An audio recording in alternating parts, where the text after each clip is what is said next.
So the high ego guy. And what I took away from this is, and like I said, I'm pretty sure everybody knows somebody like that, somebody who is a true master of their craft at work, or at least gives off the impression that they are, but then when they come home, they're not living it. They just take off that hat, set it aside.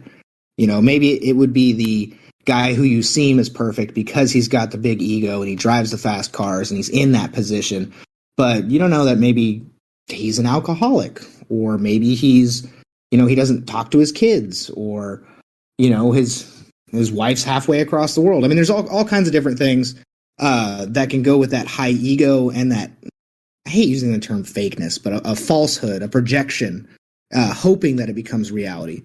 When in fact, if you were to live by these principles, then you wouldn't have to wear your ego on your sleeve. You would be able to be more genuine, and your genuine person would give off that high ego mindset, but also it's legitimate.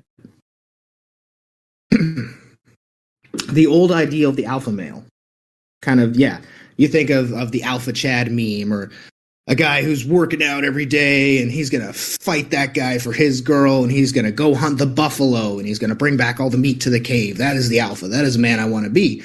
But does that make somebody successful? Does that make them unleash their true potential? And I would say probably not. You know, anybody can pick up skills. You can teach a man to hunt a buffalo. You can't teach a man to love himself and accept who he is.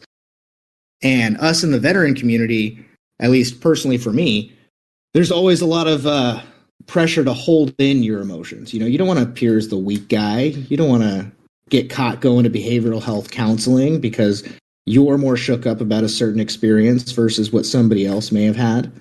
But it seems like that's not intrinsically tied to this concept. You know, and so far what I'm taking away from this is that a humble alpha is comfortable with themselves, both in public and in private.